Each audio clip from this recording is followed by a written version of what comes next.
Di Sumatera, air pernah menjadi sahabat. Ia mengalir tenang melewati hutan-hutan lebat, melewati akar-akar raksasa yang memeluk bumi. Tapi sekarang, air tidak lagi bersahabat. Ia turun dari gunung seperti kemarahan, menghancurkan rumah, menelan desa, dan meninggalkan luka yang dalam di hati ribuan keluarga.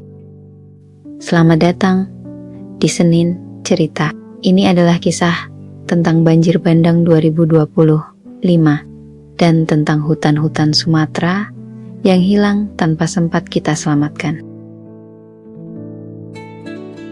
Pada akhir November tahun 2025, Sumatera dihantam bencana yang disebut banyak media sebagai salah satu banjir paling mematikan dalam sejarah Indonesia. Dari Aceh, Sumatera Utara, hingga Sumatera Barat, semuanya lumpuh, ribuan rumah hancur, dan ratusan orang hilang, tak ditemukan hingga sekarang. Di beberapa tempat, tanah longsor menyeret kampung hanya dalam hitungan detik. Orang tua kehilangan anak kehilangan orang tua, dan banyak keluarga bahkan tidak bisa menemukan jenazah keluarganya untuk dimakamkan. Banyak orang bertanya, kenapa banjir kali ini begitu parah? Dan jawabannya tidaklah sederhana. Ada dua faktor besar yang jadi penyebabnya. Pertama, karena curah hujan ekstrim akibat perubahan iklim, dan ini sudah dikonfirmasi oleh berbagai peneliti internasional. Dan yang kedua, yang paling banyak dibicarakan adalah deforestasi Sumatera yang meningkat tajam tahun ini. Menurut laporan lingkungan, lebih dari 1,4 juta hektar hutan hilang di provinsi-provinsi yang sekarang dilanda banjir. Di Aceh saja, deforestasi disebut meningkat hampir 3 kali lipat sepanjang 2025. Ketika hutan hilang, akar tak lagi mengikat tanah. Tanah kehilangan daya serap, dan saat hujan jatuh, air tidak lagi meresap. Ia mengalir, ia membawa lumpur, ia menghancurkan apapun yang dilewatinya. Di sebuah desa di Aceh, seorang ibu menceritakan bagaimana air tiba-tiba datang, seperti tembok besar yang runtuh dari gunung. Kami dengar gemuruh, katanya, lalu rumah kami hilang dalam hitungan detik.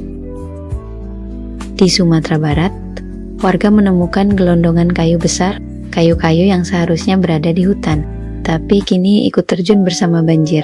Pertanda jelas betapa parahnya penebangan di daerah hulu.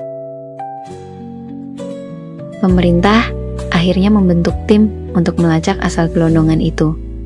Tapi bagi korban yang kehilangan keluarga, penjelasan itu sudah terlambat. Banjir bandang di Sumatera tidak hanya sekedar bencana alam, karena ada ulah manusia yang jadi faktor besarnya. Selain itu, tragedi yang harusnya menjadi pengingat kita dari Tuhan justru diwarnai dengan berita-berita yang menguncang nurani. Dimulai dari berita bantuan yang datang terlambat. Di media sosial, banyak warga mengeluhkan bahwa bantuan logistik dan evakuasi datang sangat lambat.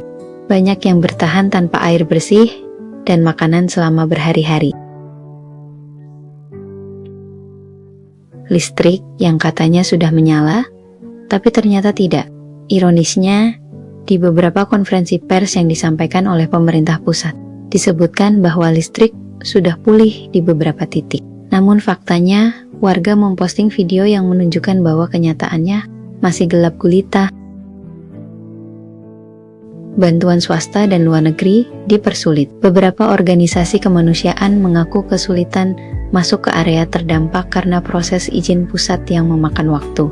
Ada bantuan luar negeri yang siap dikirim, tapi harus melalui prosedur berlapis. Sementara di sisi lain, warga di lapangan sangat membutuhkan bantuan tersebut. Kami butuh selimut, air bersih, tenda, apapun itu bantuannya. Dan yang paling ironis adalah penetapan status bencana nasional yang tak kunjung ditetapkan. Banyak masyarakat mempertanyakan, kenapa bencana sebesar ini belum ditetapkan sebagai bencana nasional? Padahal, penetapan itu penting karena membuka akses pendanaan, personel militer, dan bantuan internasional lebih cepat.